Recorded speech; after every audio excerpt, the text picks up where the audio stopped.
Salut tout le monde. Pour ceux qui me connaissent déjà, moi c'est Kinikini Wigwe Janta Wamo. Et si je suis là aujourd'hui, c'est pour raconter une petite partie de mon histoire lorsque j'étais au collège. Beaucoup de choses se passaient dans le temps qui pouvaient envoyer vraiment en prison, mais il y a eu Dieu dedans. On n'a pas vécu tout ça. Il y a de cela 16 à 17 ans passés, lorsque j'étais au collège. Il y a beaucoup de choses qui se sont passées. Sincèrement, j'ai envie de le partager avec vous aujourd'hui afin que d'autres parmi nous ne tombent plus dans le même trou. Lorsque j'étais au collège, il se passait beaucoup de choses, beaucoup, et j'en faisais partie. Le bleuissement au milieu scolaire, c'était mon domaine. J'ai eu à bleuir beaucoup d'élèves. J'ai eu à taquiner beaucoup d'élèves. J'ai eu à manquer de respect à beaucoup de professeurs. Ce qui m'a conduit à chaque fois à l'exclusion de l'établissement. C'est-à-dire j'ai été exclu plusieurs fois.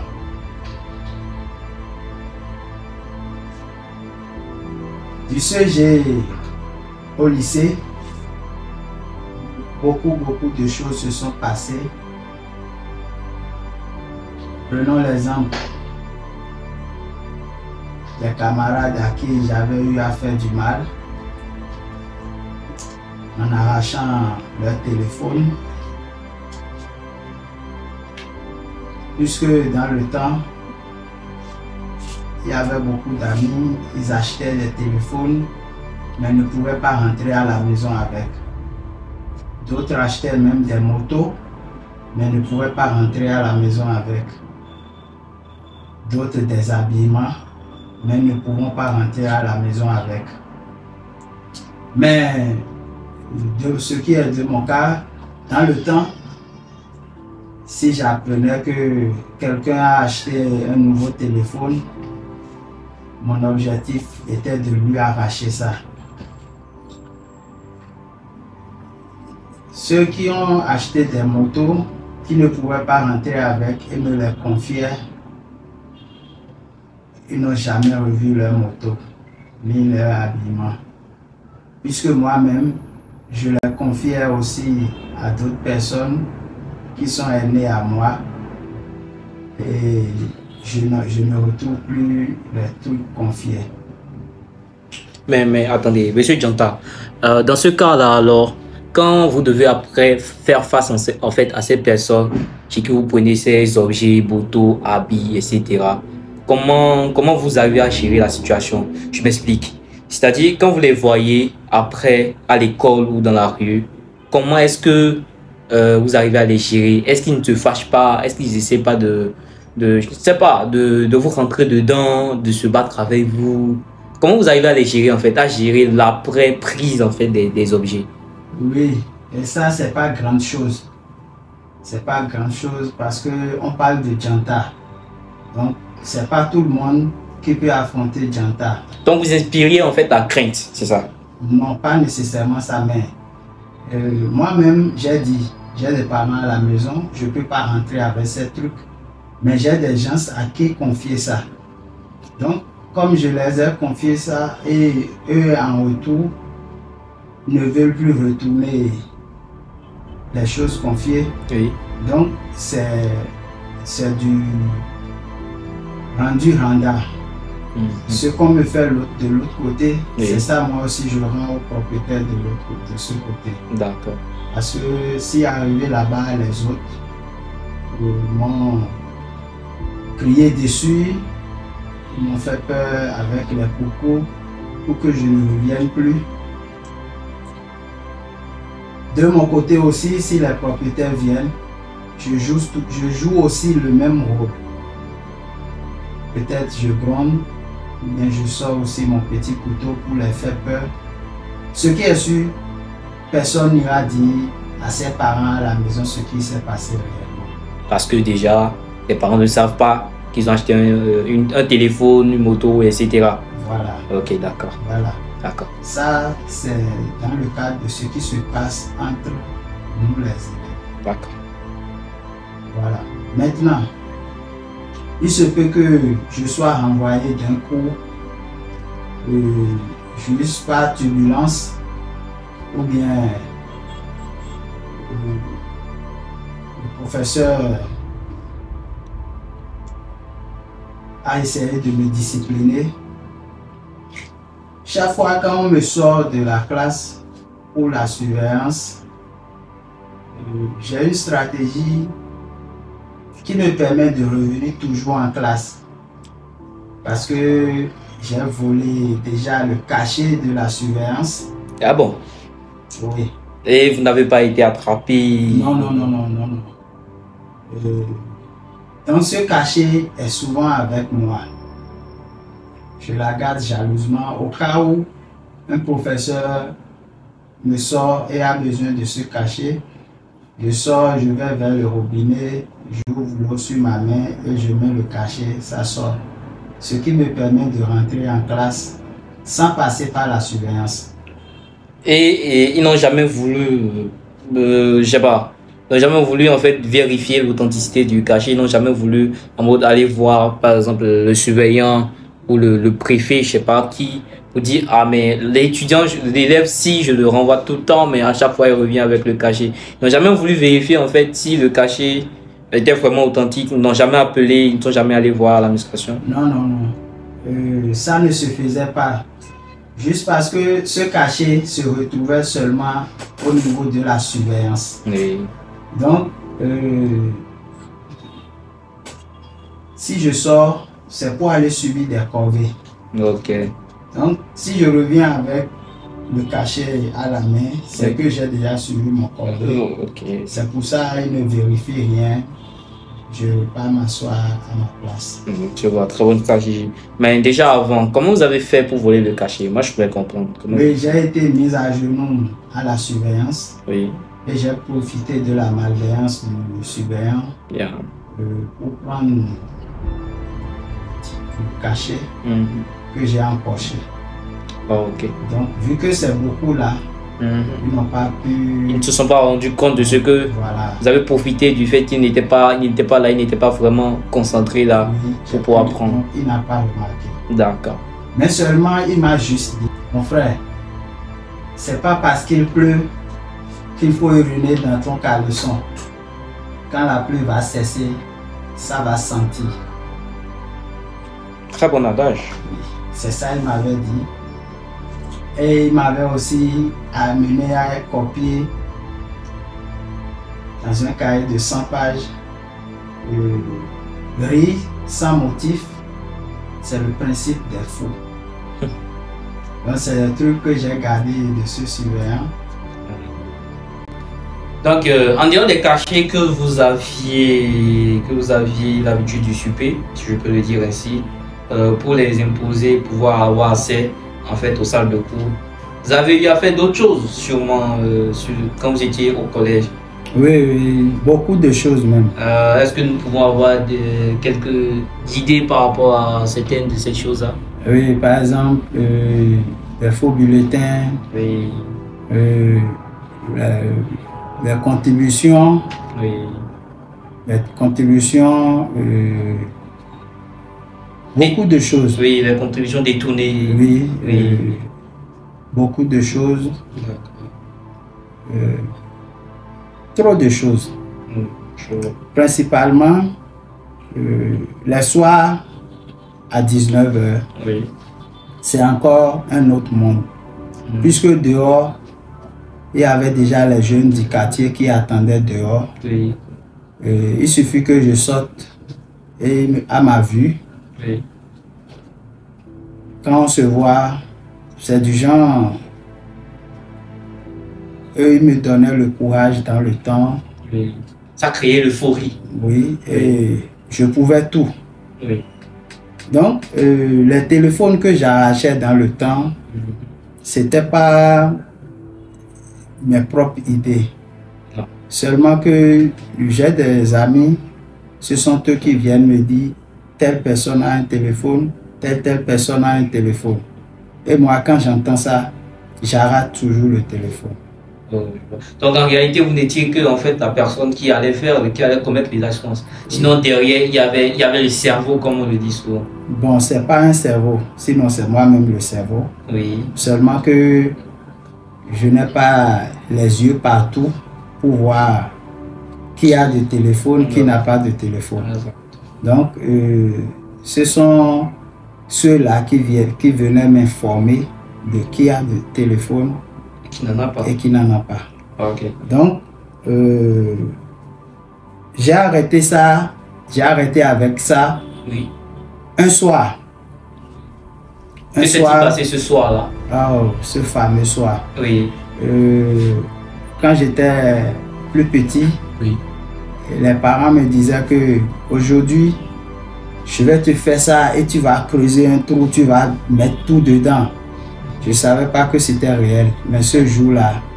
Vous l'avez senti? Oui, et je l'ai fait vraiment. Parce que c'est toujours ceux qui venaient me donner des informations pour arracher le téléphone, qui ont monté un coup contre moi. Ah bon? Mais moi, je ne savais pas que c'était un coup monté. Et j'ai mordu à la maison. Oui. J'ai arraché le téléphone au monsieur et c'était même plus facile. Oui. Que d'habitude. Oui, c'était très facile. Bon, ce que j'ai pu faire le jour-là, c'est que j'ai remis le téléphone à quelqu'un d'autre déjà. C'est là, j'ai vu une foule devant moi. On m'a bastonné, je te jure. On m'a bastonné à 100. C'était le jour de la délivrance. Oui, ce jour, arrivé à la maison, j'ai vraiment creusé. J'ai creusé un trou dans ma chambre. Oui. Et j'ai tout dit dedans, histoire de arracher le téléphone, histoire de faire du mal aux élèves. J'ai tout dit dedans et j'ai fermé le trou là. Et depuis ce jour... Vous l'avez arrêté? Oui. Sinon, je pouvais me faire brûler vif. Oui. Vous avez compris en fait la dangerosité de vos actes le jour. Oui. Je pouvais aussi me retrouver où je n'espérais pas. Bon. Donc j'ai arrêté. J'ai arrêté ça. Mais pourtant ça m'a rattrapé dans le futur. Alors, ça vous a rattrapé dans ce futur. Nous allons venir alors dans le futur en question. Non, pas encore. Pas encore. Non. Donc il y a encore un autre parcours auquel nous devons nous attendre. Oui. Ok, allons-y alors dans ce parcours. Au lycée, c'était encore pire que le collège. J'étais calme, comme je l'avais dit. Mais un jour, il s'est fait que mon téléphone a été volé dans ma classe. J'ai tout fait pour retrouver ce téléphone, mais en vain. Donc c'est ça maintenant qui a encore réveillé. Le lion qui sommeillait en vous. Ouais, c'est ça. Donc au lycée, j'ai fait beaucoup de choses. Ça a été l'élément déclencheur et révélateur des anciens comportements qui s'étaient endormis. Oui, ça m'a stimulé. Ce vol de téléphone, ça a stimulé le mal en moi. Oui. Et j'ai repris. Quand je rencontrais un élève de lycée, comme on nous avait déjà dit, le port et l'usage du téléphone portable est strictement interdit dans l'enceinte de l'établissement. Quand moi je vois un élève qui a un téléphone, soit il me laisse le téléphone, soit on va directement à la surveillance ensemble. C'est comme ça que j'arrêtais les téléphones au lycée. Un jour, je suis tombé sur un monsieur. Ce monsieur, il m'a laissé facilement son téléphone, mais Ce qui m'attendait dehors, j'ignorais. C'est vers 18 h en voulant rentrer que je suis surpris. Quand j'étais sorti dans l'avant du lycée, j'avais vu un combat. Ce combat, c'était un combat que les gens se combattaient à cause de moi. Puisque le monsieur chez qui j'ai arraché le téléphone, il a appelé ses grands frères qui m'attendaient dans l'avant. Comme il le dit souvent dans le monde de la rue, c'est convoi. Oui, c'est un faux. Oui. Voilà.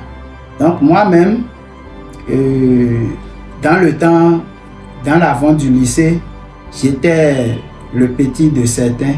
Oui. Moi-même, mais un faux habitait même dans l'avant. Dans l'avant. Donc quand eux, ils avaient appris que C'était vous le concerné. C'était moi le recherché. Oui. Ils se sont mis à se battre avec les intéressés avant ma sortie. Oui. Quand je suis sorti, ils ont déjà été maîtrisés. C'est là, moi, j'ai pris le monsieur même en compte maintenant. Oui. Je lui ai dit, toi, tu appelles tes grands frères pour venir gérer un problème que nous deux lycéens, on a. Voilà tes grands frères qui sont déjà maîtrisés là-bas. Donc, tu es à moi maintenant. C'est là, il a sorti un billet de 2000 de sa poche pour s'excuser. J'ai pris ça, ce que moi-même je suis allé redonner à mes infos qui ont déjà fait le travail à ma place. Oui. Maintenant, au lycée, le bleuissement était interdit. Mais un jour, j'ai essayé de bleuir un élève. Le bleuissement, quand on parlait du bleuissement, je voudrais en fait qu'on revienne dessus. Quand on parle du bleuissement, vous êtes de dire quoi dedans? Vous exprimez quoi dans le bleuissement? Oui, c'est prendre ce qui n'est pas à la personne, tu lui arraches ça de force. Ce qui n'est pas à toi, oui. Tu arraches ça à l'autre de force. Oui. Oui. Donc le jour-là, les lycéens dont je parlais, ils étaient en train de prendre la photo avec un appareil photo Canon. Oui. Je me suis rapproché d'eux et je leur ai dit, c'est le proviseur qui m'envoie pour venir prendre l'appareil que vous êtes en train de manipuler. Oui. Et ils m'ont remis l'appareil photo. Oui. Même le monsieur m'a suivi jusqu'à ce que j'ai touché la porte du bureau du proviseur. Oui.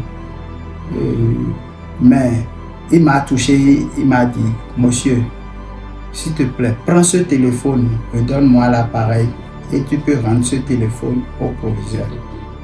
J'ai pris le téléphone, je lui ai rendu l'appareil photo. Oui. Il avait une somme de 6 000 et quelques dans sa poche que j'ai aussi ramassé. Je l'ai laissé partir. Moi aussi, je suis descendu avec le téléphone et les 6 000 francs que j'ai vus dans sa poche. Et il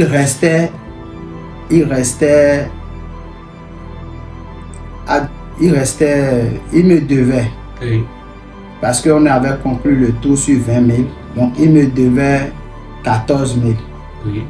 C'est en voulant prendre les 14 000 maintenant qu'il y a eu problème. Parce que le monsieur est allé me signaler à la surveillance. Oui. Et les surveillants ont mis en place une stratégie pour que, en voulant venir récupérer les 14 000 francs, pour que je sois arrêté et conduit à eux. Donc, dans le temps, mon cerveau était trop calé. J'ai vite compris leur plan. Oui. Là, moi-même, j'ai fait fonctionner un plan qui a marché. Oui. J'ai envoyé quelqu'un d'autre vers le monsieur. Le monsieur. Et je lui ai dit de dire au monsieur que c'est le surveillant qui l'envoie.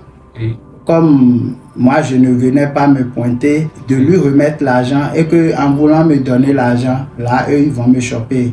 Et le con, il a remis vraiment l'argent au monsieur. Le monsieur est revenu avec les 14 000 francs que j'ai empochés. Après la dispute a éclaté entre le monsieur et le surveillant. Le surveillant dit, je n'ai envoyé personne. Le monsieur dit, mais vous avez envoyé quelqu'un. C'est là ils ont compris que c'est toujours moi qui agis. Voilà. Oui. C'est là le surveillant est venu dans la classe maintenant. Il a laissé un ultimatum, genre, si je ne reviens pas avec un papier de la surveillance, je ne dois plus suivre aucun cours. C'est ainsi que je me suis retrouvé à la surveillance. Je restais à genoux du lundi au lundi. Oh.